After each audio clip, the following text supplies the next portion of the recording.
The first time I saw her, she was standing in the pouring rain outside a small diner in Ohio, completely soaked, staring through the window with eyes that seemed full of secrets. 3 hours earlier, my coworkers had laughed as they set me up with her as a joke. By the end of that night, those same people couldn't look me in the eye. What I didn't know then was that the woman standing in the storm was connected to a moment from my past that I had spent years trying to forget, and what she would reveal before sunrise would change both of our lives forever. If you believe kindness can change a life, please like this video, share it with someone who believes in second chances, and subscribe to the channel for more unforgettable stories. Also, tell us where you're watching from in the comments. My name is Ryan Carter, and at 34 years old, I felt like life had quietly left me behind. I lived alone in a small apartment outside Cleveland, worked long hours at a warehouse, and spent most evenings eating microwave dinners while staring at old family photos. 3 years earlier, my mother had passed away after a long illness. The medical bills had drained everything I had. Since then, every day felt exactly the same. Wake up, work, go home, sleep, repeat. Sometimes I wondered if anyone would even notice if I disappeared, and that thought followed me everywhere like a shadow. But was something about to change? The warehouse was filled with loud personalities, and unfortunately, I was often the easiest target for jokes. One Friday afternoon, a few coworkers were laughing around the break room table. Mason, one of the supervisors, had a grin that usually meant trouble. He told me they had arranged a blind date for me that evening. Everyone acted excited, but something felt off. Their laughter lingered a little too long, and their eyes kept avoiding mine. Still, I had spent years alone. Maybe this was a chance. Maybe I was wrong about them. Maybe someone actually wanted to help me. But why did the feeling in my stomach tell me otherwise? That evening, I arrived at a small downtown cafe. The rain had already started, tapping softly against the windows. I sat alone for 20 minutes before a woman walked through the door. She looked to be around 30 years old, with dark brown hair tied back and gentle eyes that immediately caught my attention. She wore a simple blue sweater and carried herself with quiet dignity. When she sat down, she smiled politely, but didn't speak. Instead, she pulled out a small notebook and wrote something. That's when I learned she was deaf. At first, I understood the joke. My coworkers had assumed I would be uncomfortable. They thought I would panic, embarrass myself, or leave. They expected the entire thing to become another story they could laugh about on Monday morning. But as I looked at the woman sitting across from me, something unexpected happened. I didn't see a joke. I saw someone who looked just as nervous and alone as I felt. Her name was Sarah. We communicated through notes, phone messages, and occasional gestures. It was awkward at first, but within minutes I found myself smiling. Sarah's sense of humor appeared through every sentence she wrote. Her expressions were warm and genuine. For the first time in years, I wasn't thinking about my bills, my loneliness, or the empty apartment waiting for me. I was simply enjoying someone's company. But why did sadness still seem hidden behind her smile?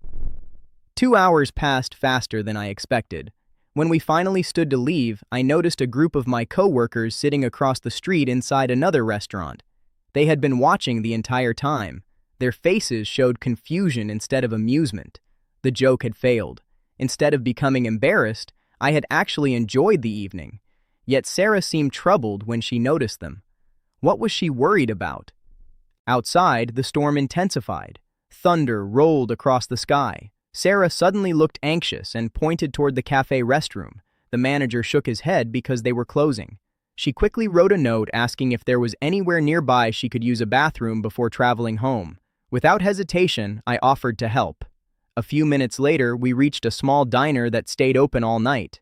Sarah hurried inside while I waited near the entrance. Rain poured down in sheets. The parking lot shimmered under neon lights. When she emerged several minutes later, she looked shaken. She handed me a note. The words made my heart stop. The note asked if I remembered a little girl standing beside a broken-down car during a thunderstorm 12 years earlier. I stared at the paper. The memory hit me instantly. Back then, I was a struggling college student driving home during a severe storm. Along a rural highway, I had seen a young mother and her daughter stranded beside a disabled vehicle. I had stopped, given them a ride to safety, paid for a motel room, and left before morning. It wasn't anything heroic. It was simply the right thing to do. I had never seen them again, until now. Sarah was that little girl. The revelation left me speechless. She explained through her notebook that her mother had died several years ago, but before passing away, she had told Sarah to find the man who helped them that night. Her mother believed that single act of kindness had saved their lives because another storm-related accident happened on that highway shortly afterward. If they had remained there, they might never have survived. I couldn't believe what I was reading. But there was an even bigger mystery. How had she found me? Sarah explained that she had spent nearly 4 years searching. She only knew my first name and remembered an old college logo on my jacket. She tracked records, contacted organizations, and followed countless dead ends. Then one day, she found my workplace online.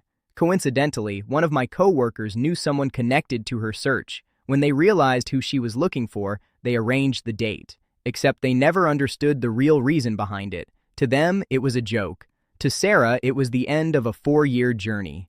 I felt sick thinking about how carelessly my coworkers had treated her. Yet Sarah showed no anger. Instead, she smiled and wrote that kindness had brought her this far, and she didn't want bitterness to ruin the moment. How could someone who had faced so much still choose grace? The following Monday, I returned to work expecting more jokes. Instead, something unexpected happened. The story had spread. Several coworkers had learned the truth over the weekend. Mason, the supervisor who organized everything, looked embarrassed. For the first time since I had known him, he couldn't find a sarcastic comment. He quietly apologized, but Sarah wasn't finished surprising me. A week later, she invited me to visit a community center where she volunteered teaching deaf children. Watching her interact with those kids changed something inside me. They looked at her with admiration and trust. She gave them confidence. She made them believe they could overcome anything. I realized that while I had spent years feeling sorry for myself, Sarah had spent years helping others despite carrying her own pain. Then came the third and most emotional twist. During one visit, Sarah handed me a sealed envelope that had belonged to her mother. Inside was a letter. Her mother had written it shortly before she died. The letter thanked me for stopping during that storm all those years ago.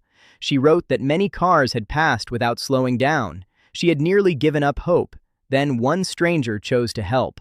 One stranger chose compassion over convenience.